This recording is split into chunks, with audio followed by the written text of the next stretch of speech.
20 years ago, Chris McCandless turns his back on modern society to live a life in tune with nature, leaving behind friends, family, and a promising future. He heads out on the open road, a road that is calling him to the ultimate wilderness, Alaska. Alaska, she bites awful hard. People don't realize how rugged it really is up here until they get into it. The story of Chris McCandless and his journey into the wild has been told in books and films and captured the imagination of the world. He liked to push the envelope in the end result. That's where it all went bad. You make a mistake in Alaska, it most likely is going to cost you your life. But now, 20 years later, and for the first time, we walk that journey through his eyes, using his diary, rare photographs, and interviews with the people he met along the way. He was that close to having almost a perfect adventure. Join us as we go back to the wild.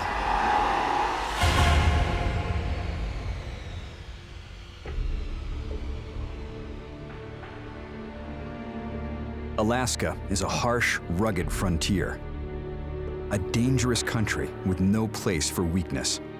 Alaska, she's got a mind of her own, and it's a wild place to try to tackle. So if you're in the mindset to do that, then, you know, good on you, but you better be prepared, you know, because she bites awful hard.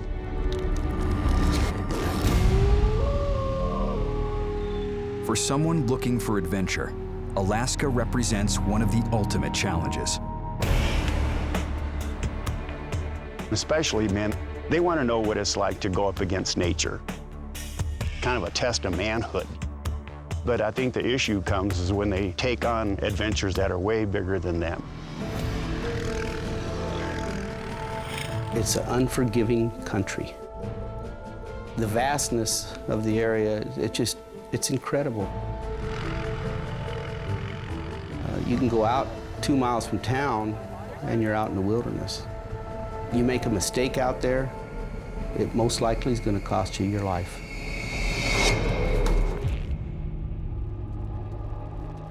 In central Alaska, Roger Ellis is the only state trooper in 15,000 square miles. When there's trouble, he gets the call. On September 6th of '92, some hunters had found a body in a bus. And when they said that, I pretty much knew where they were, out on Stampede Trail near Healy.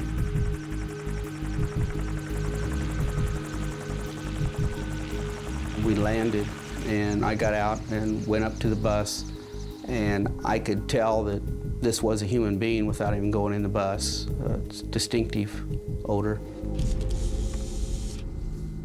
I took photographs, and then I started searching for anything I could find to help me find out whether or not I've got a homicide, suicide, accidental death. I wanted to make sure I didn't have a criminal scene. He finds a note on the door.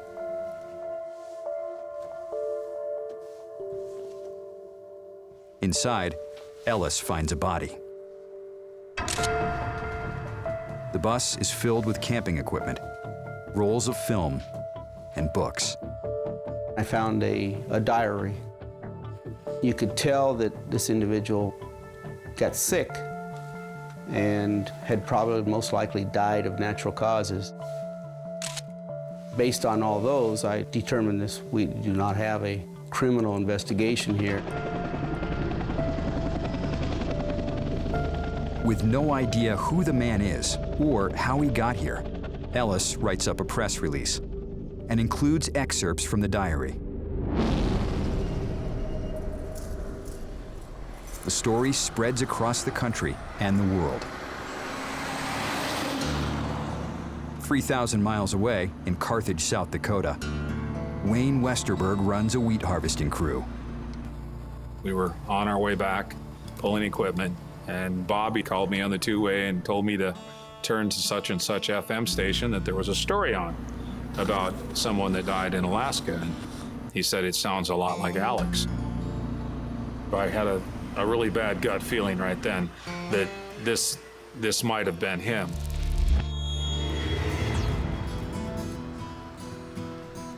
By the time Wayne first meets Chris McCandless, Chris has abandoned his own name and is traveling as Alex Supertramp.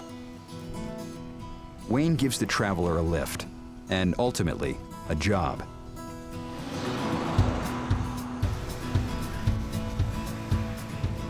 He seemed like he had a good attitude. He wanted to work. He jumped right in. He was fast to learn. He liked running machinery. He always wanted to do something. Given the chance, I was like a kid in a candy store.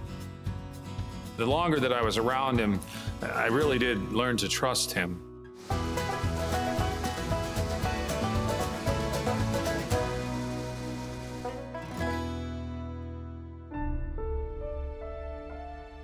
He was making a trek around the United States. I mean, I knew that he was wanting to go to Alaska, that it was just part of his adventure. And the timetable that he had given to me was that he was going to be back to help us in the fall. That I really thought he would be. I mean, I didn't doubt that he would be back to help, because that was kind of our last verbal agreement, you know. So I didn't really think a lot about it. But fall comes, and there is no sign of Alex.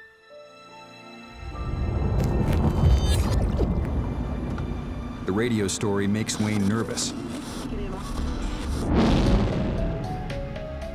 In Alaska, the medical examiner determines the body weighs only 67 pounds, and there are no signs of foul play. The cause of death? Starvation. But the troopers find a wallet. The ID belongs to a man named Chris McCandless. Just because you got a wallet that says John Henry, the condition of the body, you could not tell it was John Henry. There was no comparison of the photograph on the wallet with the individual that I'd found in the bus. So you have to wait. In South Dakota, Wayne can't wait any longer. I tried to call up there to the sheriff's department and talk to someone. Can you hook me up with a sergeant that was in charge of that case? He has one of Alex's tax forms and makes a startling discovery. Alex's real name is Chris McCandless.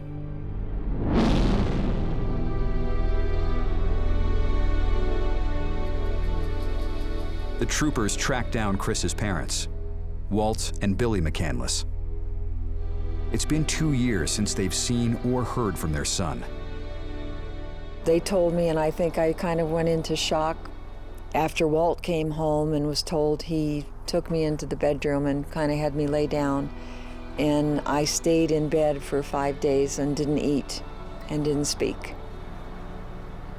When Chris died, I was angry. That's the emotion that I had. And that surprised me. I can't even tell you why I was angry exactly, but I was. I wasn't angry at him or the world or anything. I was just angry. The body in the bus is now identified, yet many mysteries remain. The biggest question we had was why? Next comes how and where, but the biggest question, I think, for a parent is why? In an abandoned city bus in the wilds of Alaska, a body is found. Police identify the man as Chris McCandless, but they have no idea how he got here. The only clues left behind are Chris's pictures and his diary. In Chris's diary, he wrote a cryptic entry for each of his 113 days in Alaska. Day 1 reads, Exit Fairbanks. Sitting Galleon. Jim Galleon is an electrician. I was headed to Anchorage from Fairbanks. I saw a hitchhiker, so I picked him up. If I was walking during the winter, you know, I'd sure like somebody to pick me up. Hey, where you headed? Stampede Trail. All right. Jim knows this man is different. When I was fishing for a name, all he would tell me was Supertramp. I said, Supertramp? And then he told me his first name was Chris. And I said, well, Chris Supertramp? I fished for a little while, but he refused to give his last name. Chris says he's looking to go into the bush and live off the land. He wanted to know if I knew where the Stampede Trail was. He didn't really know anything about the country, but he had read in a book something about the Stampede Trail, and that's where he wanted to go in and camp. He seemed well educated, but he was naive about what he was getting into. I saw a cheap backpack, a cheap tent. He was going in with a .22 rifle and 200 rounds of ammo, which is not enough for up here. He didn't have any rubber boots, rain gear. He just was not prepared.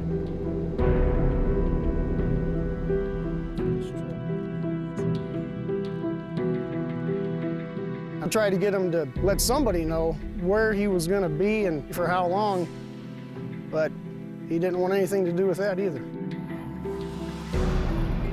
When we got to the end of the road, he was excited.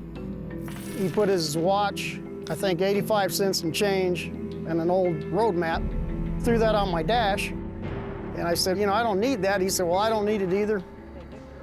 I don't want to know what time it is. I don't want to know what day it is. I don't want to know where I'm at. He was just raring to go. Hey, hold on a minute, man. So I had a pair of extra toughs in my truck. Why don't you take these boots with you? So I gave him those boots, tried to keep his feet dry, and I gave him my lunch, and he put the boots on, had me take one picture of him by the back of my truck, and then Chris just took off. All right, good luck. Thank you. He couldn't wait to go.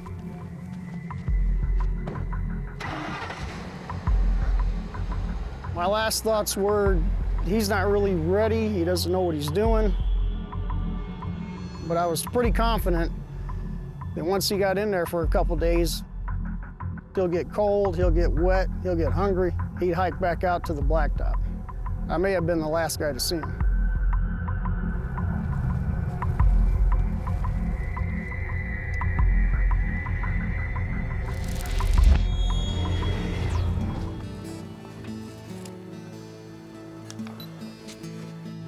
But even in death, Chris's journey continues. The troopers developed the film found on the bus.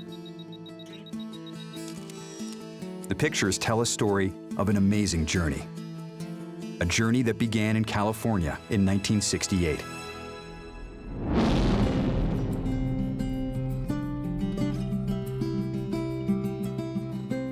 From the first day, you began to see his personality emerge. He didn't need 80,000 people to say, that's a good place to go. He didn't need one. We could see that he was marching to a different drummer, and that wasn't going to change at all. He was very athletic, and he was very smart and capable. And there weren't many things that Chris decided he was going to try and do that he wasn't successful at. But after graduating from college with honors, Chris decides to give away what remains of his $24,000 college fund and disappears.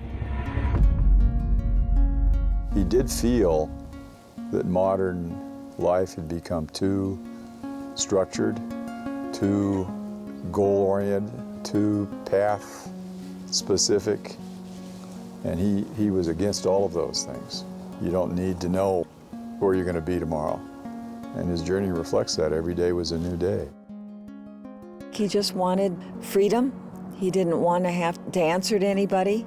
He wanted to be totally free. When he woke up in the morning, he wanted to just see how he felt, take a look around, choose his direction, and start down the path without thinking about anything else except that looks interesting.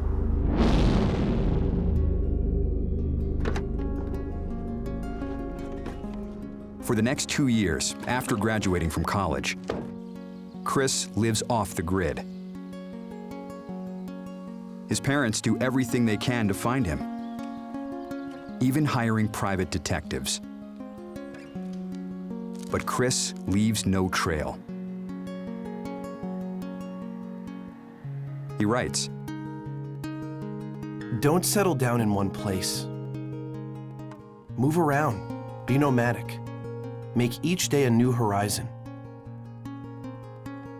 The very basic core of a man's living spirit is his passion for adventure. but his adventures often get him into trouble. In Arizona, a flash flood in a canyon destroys his car. He simply walks away from it. Even more determined to make it solely on his own, he burns his money. Finally free of his money and possessions, he presses on. In Alaska, after several days on the Stampede Trail, Chris walks 10 miles into the bush and runs into the Teklanika River. In the winter, the river is covered with ice.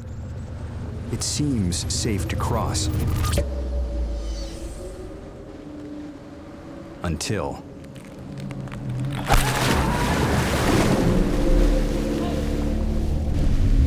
the river is freezing, and Chris struggles to get out. He had survived risk-taking that other people never experienced in the first place. Every time you push the envelope and survive, you become bolder and less cognizant of what the downsides are, I think. And I think clearly his journey reflects that.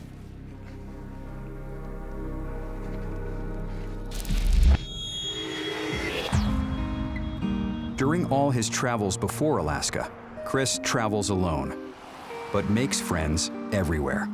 I met Alex Supertramp 20 years ago. He was a lazy hitchhiker sitting on the side of the road eating berries out of a milk jug, cut down milk jug, with a book in his hand. He was just kicking back with his thumb kind of up.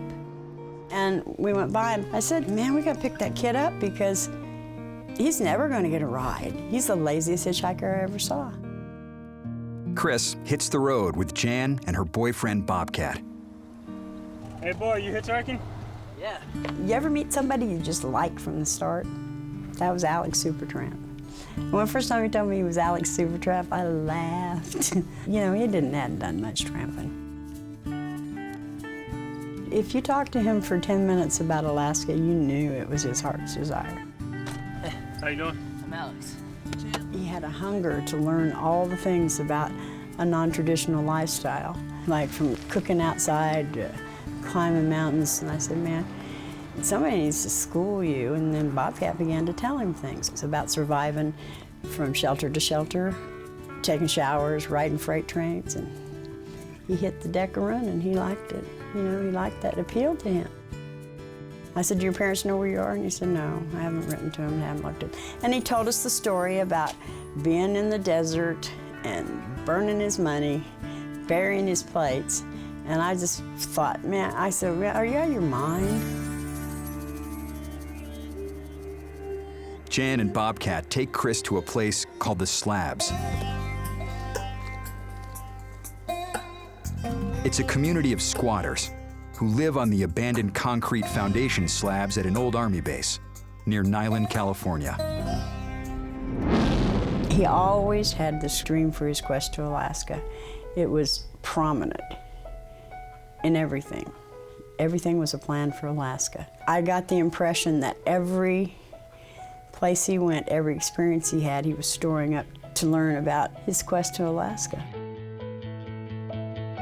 Throughout his travels, Chris stays in touch with Jan, sending her his last postcard from Fairbanks.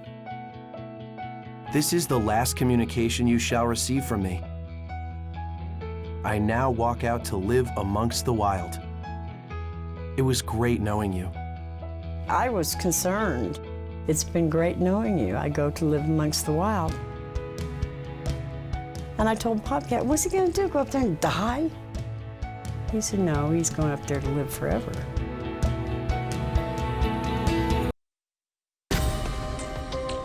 Chris McCandless walks out of the modern world and onto the open road. his quest for adventure and need to live on his own terms, close to nature, drives him to leave behind everything familiar to take on the ultimate challenge, Alaska.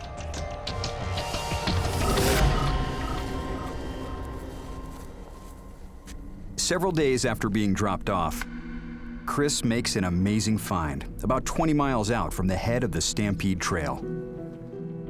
In his journal, he simply writes, "Magic Bus Day." The bus is old and run down. But in the middle of nowhere, it's a godsend. Inspired, Chris carves a manifesto. 2 years he walks the earth, ultimate freedom, an extremist whose home is the road. No longer to be poisoned by civilization, he flees and walks alone upon the land to become lost in the wild. Alex Supertramp, May 1992.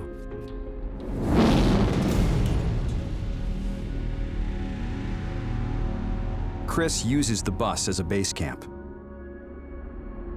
He settles down and prepares to live off the land.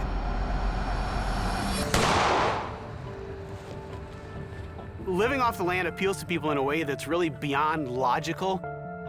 It's so exciting, and you feel so comfortable and self-reliant, knowing that no matter what happens, you can provide for yourself. But Alaska is unlike any other place, and the learning curve is steep.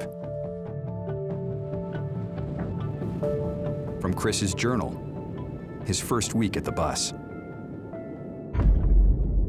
Weakness, snowed in. Disaster, 4-day famine. Chris McCandless chose to go to a part of North America that has an extremely low density of plant foods and not a particularly high density of animal foods either, but he chose one of the most difficult places a person could possibly choose. Chris survived many brushes with death, which makes him confident he can handle anything. But he's never faced this part of the Alaskan wilderness before.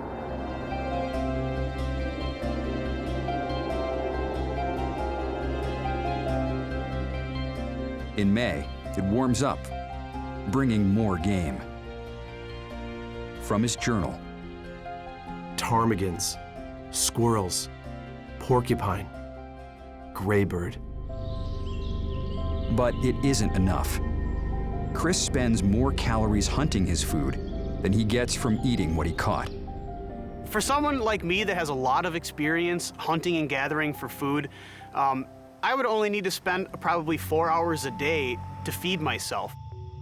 For somebody that doesn't have those skills, it literally could take all day and still not have enough food to eat at the end of the day. Chris isn't worried. He's used to pushing his body to extremes during his travels.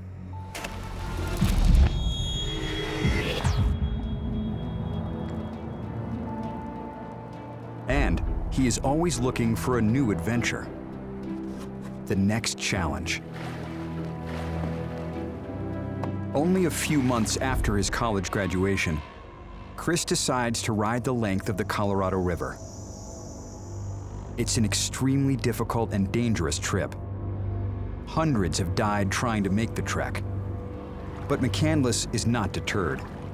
For the next month, Chris sees no one. Living off a 10-pound bag of rice and the fish he catches, he thrives on the challenge. From his journal. Can this be the same Alex that set out in July 1990? Malnutrition and the road have taken their toll on his body. Over 25 pounds lost, but his spirit is soaring. But Alaska is a much harder place to survive than any Chris has experienced before. In a short-term survival situation, the things that are important are your clothing, shelter, fire, and if it's a slightly longer survival situation, having good, clean water. But in a long-term survival situation, a situation of actually living off the land, food becomes your primary focus. The squirrels Chris is eating and supplementing with plants isn't going to be enough. Then, Chris gets lucky. Next to buffalo, moose are the biggest land animals in America. A moose provides between 400 to 1,000 pounds of meat, something Chris desperately needs to survive. Chris has a .22, a rifle most consider too small for hunting something like a moose.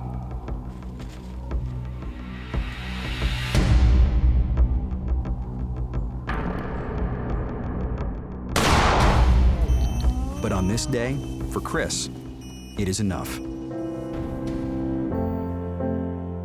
Chris is ecstatic. This is a big victory. But killing the moose is easy. What comes next proves much more difficult. What Chris needed was to find a way to store that moose.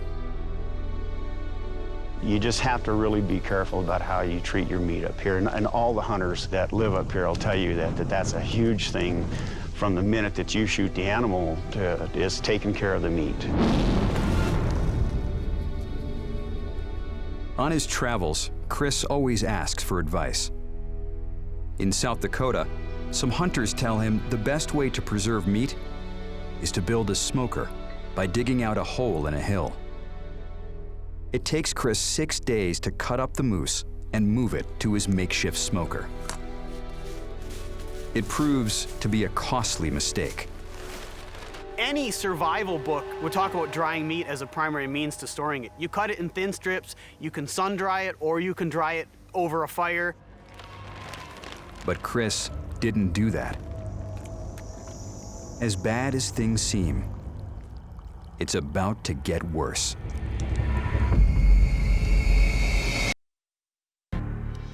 In 1992, Chris McCandless turns his back on the modern world and walks out on his life and into the wilds of Alaska. But it hasn't been easy.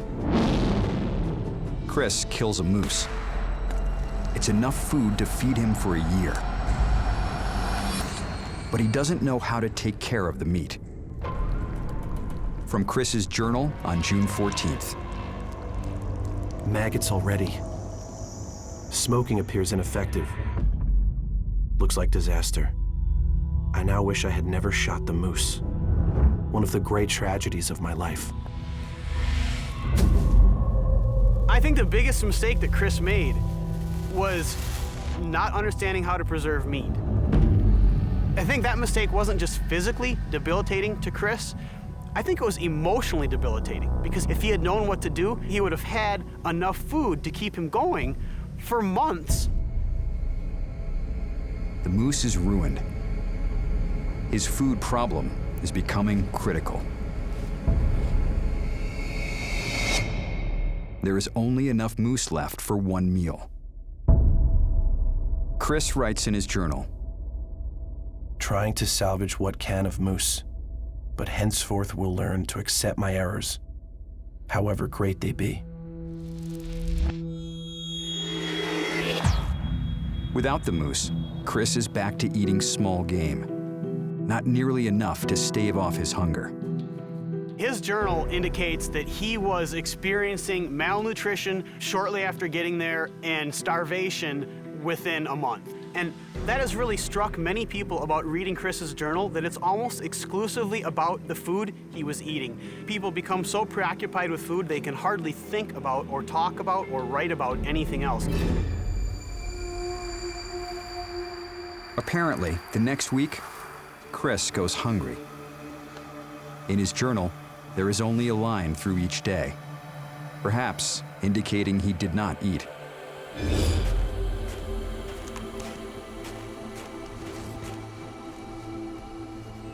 When he can't get meat, he eats plants and berries. He has a book, Tenina Plant Lore, he uses as a guide. He eats many plants he finds near the bus, but it is never enough. Chris McCandless has spent 2 months on his own in the wild, living off the land. He's living his dream, but he is feeling alone. He turns to his books. In Family Happiness, Tolstoy writes, "The only certain happiness in life is to live for others." Chris would later write, Happiness only real when shared. after 66 days in Alaska, Chris makes a monumental decision. He decides to trek back out. It's 20 miles from the bus back to civilization. Only one thing stands between Chris and his goal: the Teklenika River. The river is thawed and moving way too fast.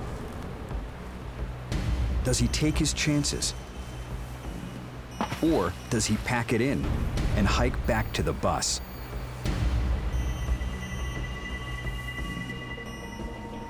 To get home, Chris must cross the river.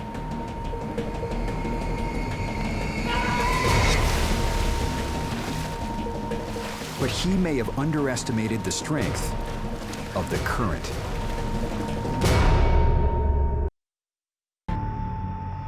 Chris McCandless is ready to go home.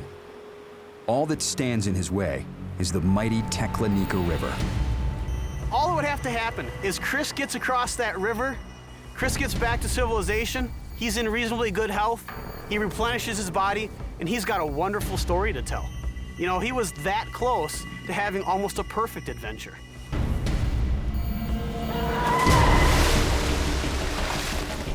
Chris thought that ultimately he could conquer this river because he always found a way to escape in the past.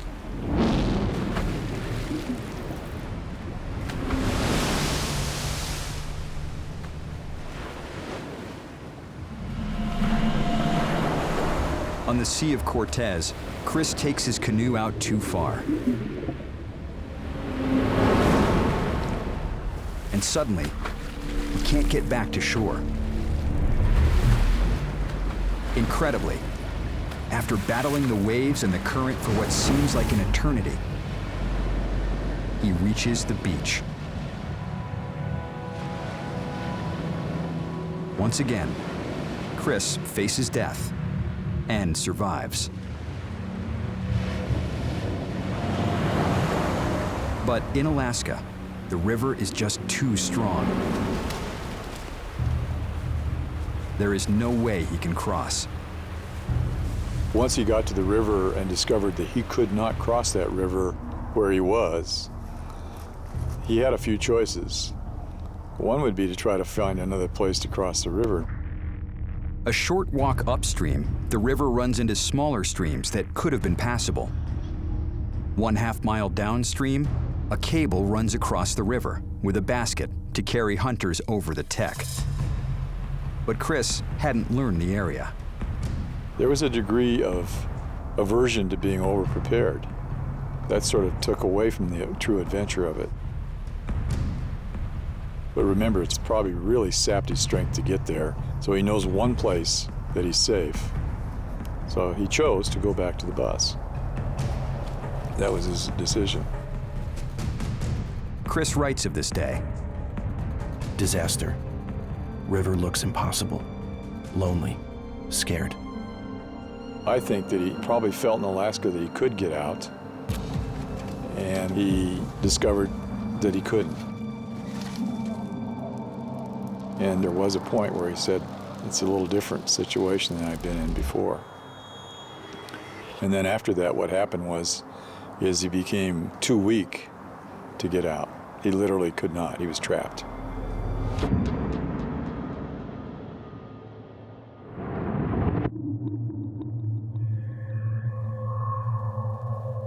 The next 30 days are hard. Chris spends all his time looking for food, but most days comes up empty. He's starving, and his body is starting to fail him. Human beings are instinctively attracted to calorie-dense foods, like a stick of butter where you fit a lot of calories into a small area. And there's not a lot of that in the wild.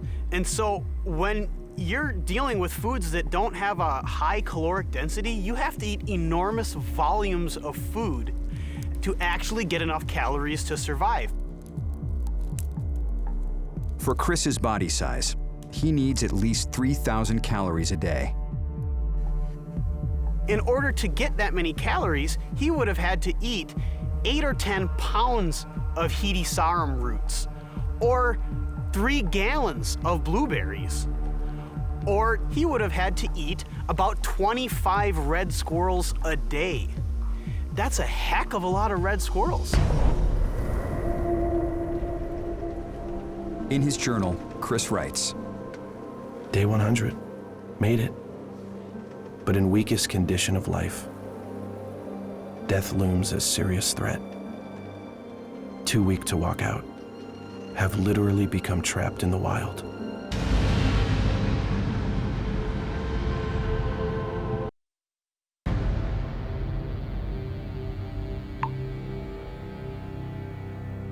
Chris McCandless survives 100 days alone in Alaska. But he is starving and too weak to leave.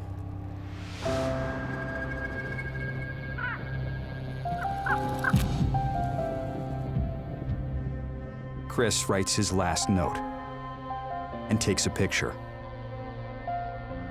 I have had a happy life, and thank the Lord. Goodbye, and may God bless all.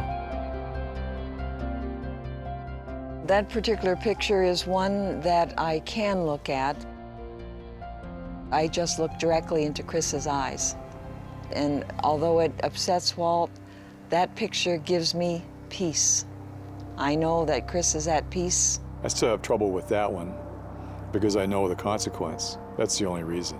The other thing about it, it's the only picture he took more than one of. There's meaning in that. He wanted to make sure that he conveyed his final message. It tells me so much that he's achieved what he went to do, and he has no regrets. And he's on his way. He's on another journey.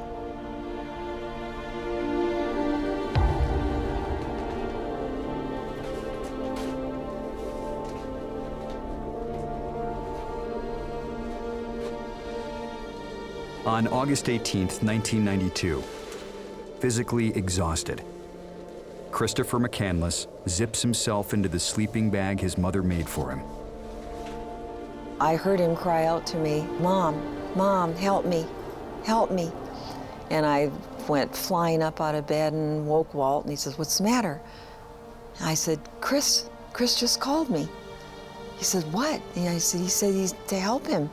He's in trouble. And he looked at me, and I looked at him, and I said, "What are we gonna do?" And he said, "Pray." That's all we could do.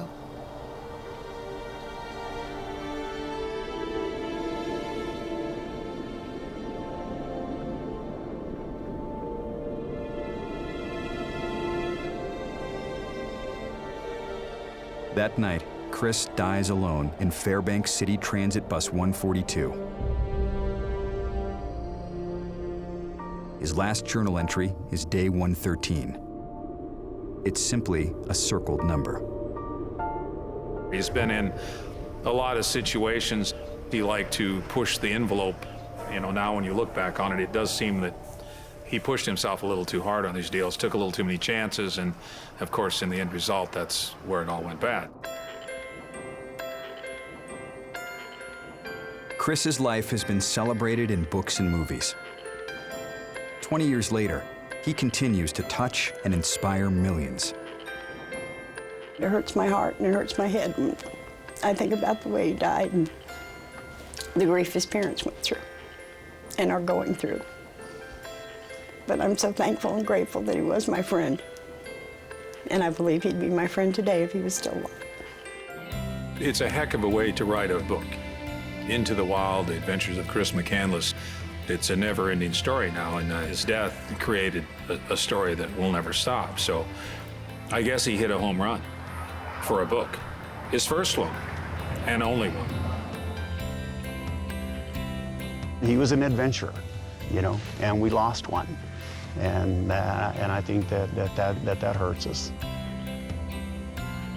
I don't know what we would have done without those journals and those pictures. And then the friends that he had met and made along his way, if they hadn't stepped up to the plate and offered their friendship and the things that they knew about Chris, I don't know if we had ever found out about his journeys and the things that he did accomplish. I mean, he did accomplish quite a bit. He found what he was looking for. He found peace at 24 years old. After Chris's death, Walt and Billy made the trip out to Bus 142. They left a plaque to commemorate Chris's life. Today, they oversee a foundation in Chris's name that keeps his story alive through books, DVDs, and speaking engagements. Chris was an adventurer. He was a doer, not a talker. He walked out on a life he considered ordinary to forge a new one on the road. A road that took him all around the country and eventually Alaska. While his journey ultimately proved fatal, his spirit continues to inspire others to learn from his missteps, embrace his adventurous spirit, and experience the wonders of nature.